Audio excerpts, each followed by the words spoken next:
Salisbury, Wiltshire's third largest place with a population of 40,000. A medieval cathedral city in Southern Wiltshire, with origins dating back to prehistoric times and over 5,000 years worth of history.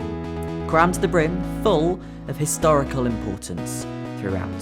From Britain's tallest spire on Salisbury Cathedral, an ancient 1,000-year-old settlement called Old Sarum, one of the world's strangest places, known as Stonehenge, and a football club called Salisbury FC. Salisbury FC has had a lot of ups and downs in its history, from league wins to financial woes. Now, a lower league club that's almost starting again, Salisbury FC, in the footsteps of former Salisbury City FC. This is lower league living.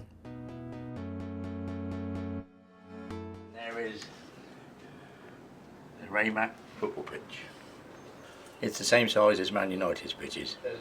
Doesn't look as big, but it is. Salisbury FC's ground, the Raymond Mackenhill Stadium, is one of the biggest in its league, with a capacity of 4,000. Kindly, groundsman Ray showed us around. Like this is the officials, referees' room. Let's just have a look inside. Not normally allowed in here. This is referees only. This is the physio's room. You can see we're going in, although it's treatment in progress. Typical doctor surgery. So we haven't got a doctor, we have a physio. Two physios actually. This is the players' the home dressing room, as you can see. All the kits nicely laid out, all numbered. Everything they want is here. They come in, they have their own slots, everybody knows where their name is, sit there and they prepare for the game. Even down to bottles of water, which everyone will do. Everybody has everything they need. And then the manager will then obviously tell them what he expects from them. After, they will then go into the shower and the sauna. Okay, now we're going into the away changing room. And the difference is quite marked. Are we ready now? Let's look at the difference for the home team and the away team. No sugar. There we are. This is the groundsman's area. Typical non-league, very tidy as you can see. Not. All the tractors all locked up behind there. All the rubbish tucked at the end there. And we have fertiliser and all the pop-up stands here. Rollers. So everything is locked away. This is called Chalky's Bar. This is the bar that everybody comes up to during a match day. We have the supporters area over in the corner there. Nice bar along here, good lighting. 2 TVs which show BT Sport on occasions when it's on. Give a bit of advertising. So yeah, very nice place. Actually look at the carpet. The carpet was supplied by Wilton Carpet Factory. And if you look at the logo over there, it's actually got our own logo on it. Right, this is the 50-50 which we run every home game. The top bit, as it says, is 50-50. The number underneath it is the number of the ticket that won it, and underneath is the amount they won. 50-50 basically means whatever money we take, we give half as the prize, and the other half is given to the club. In this season alone, I think we've given them somewhere in the region of about £11,000. So I think that's quite good, and most of this has come from 50-50. Salisbury runs like most lower league clubs do, in a way completely unrecognisable to that of the Premier League. Fighting to get by every day, relying on its community, a community of volunteers, players, employees, but most importantly, a community of supporters, people who care for it, people like Ray just there. Playing for a lower league club is different too. There's no prima donnas hanging around here, or very few I'm told. Few TV deals too. Salaries up into the millions just don't exist in these lower leagues, leaving many to argue why it's a lot more entertaining. Good old-fashioned English football, they say, when it's all about the game. According to published statistics, there are more than 5,300 football clubs here in the United Kingdom, all operating on lots of different levels. Only very few take hundreds of thousands, let alone millions. However, despite this, we only tend to hear about those clubs, the big ones. Out of all those clubs though, not as many have as much history as Salisbury does. It's a hard-working club, battling every day to progress in some way or another. Speaking with those involved really gives you an opportunity to see what keeps a lower league club running, which these days is proving rather difficult, especially because lots of clubs, competitors, are falling down leagues as well as going bust altogether. Those at the heart of the club give you a real insight, like I've said, into its operation. What makes Salisbury FC different from a club that most people might imagine to see like in the Premier League or a Championship club? What makes this club specifically different? Specifically different? Very much more, if you're comparing it with something that you see on television, generally speaking, we are a grassroots club. We're not dealing at the same levels as the other clubs. We don't have the same finances, we don't have the same players, we work with volunteer staff, any number of reasons that we would be different from a Premier League club or a league club. I think the difference between Salisbury FC and a Premier club is very much the local nature of the support.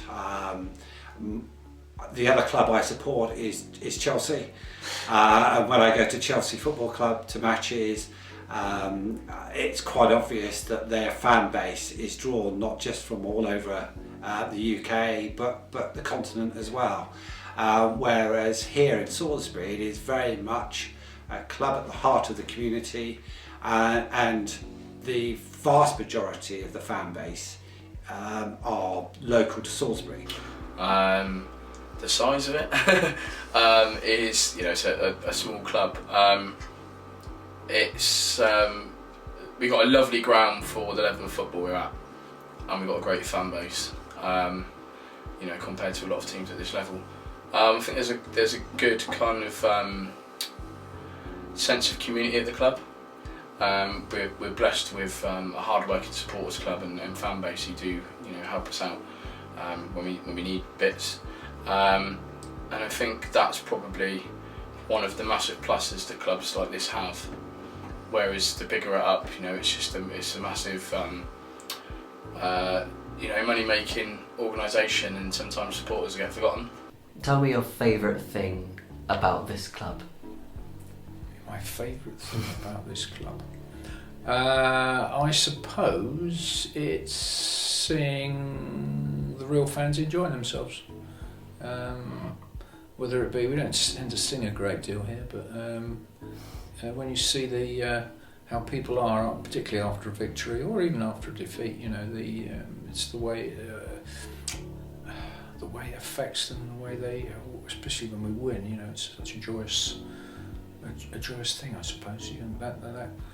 I suppose probably the best way of thinking about the club is when it didn't exist. There was a whole year when the football club, the old Salisbury City Football Club, had gone into administration, and then we picked it up. It was a whole year later, and I suppose it was missed by the community. It's part of the community, has been for going on for 100 years, I suppose. I think the old club was 37, wasn't it, or 38?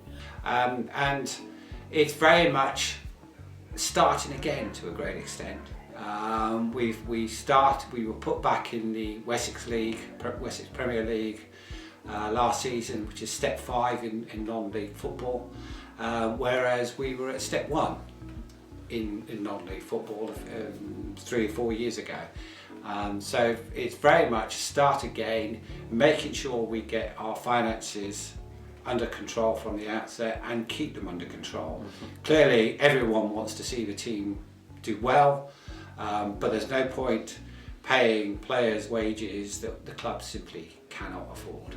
I would like to see it thriving in terms of where we would be with the league. That depends a lot on how we fare in terms of income and crowds and that sort of thing, but I'd like to think that we may be 1 or 2 levels above where we are now. I wouldn't say that everyone knows everyone, but I think there's an awful lot of people that do know an awful lot of people at the club, and I think that just helps build that sort of community side of it.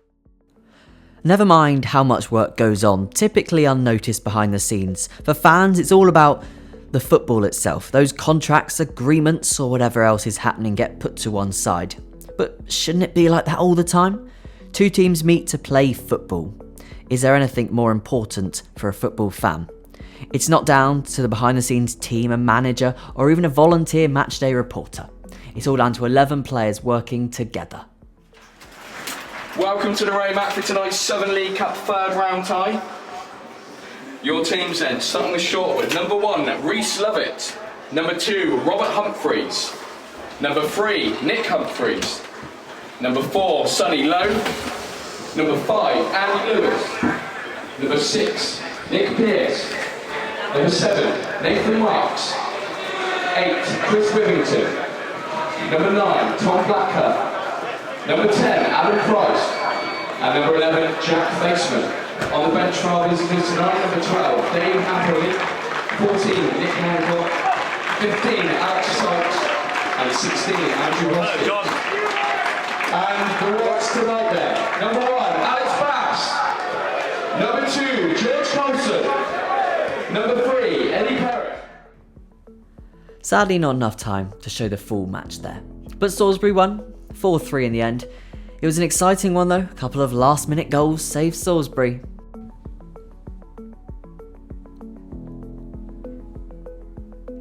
To conclude then, Salisbury, a prestigious city in Southern Wiltshire with a population of 40,000, stooped in history, has a football club, a brave, fighting lower league club, fuelled by its loyal community of supporters who, like Ray, come back each and every week. Like this spot so much that you come to every week. It's always been there when I stood. It's always the people I stand with. The atmosphere. You know, you get used to a place. You know where people are. And the guys around here are always good for a laugh. They've all got the comments. They make their own way. We all see a different game. Doesn't matter who you are. You all see a different game. The referee, you all see different decisions from the referee. So you stand in the same spot, get the same thing every time. Plus it's nice. Not in the winter, because we get a lot of coldness here, no sunshine. And how long do you reckon you've been standing in this spot for? Oh, well, since we came here, which was about 10 years ago. So quite a long time. I've probably got a rut where I stand.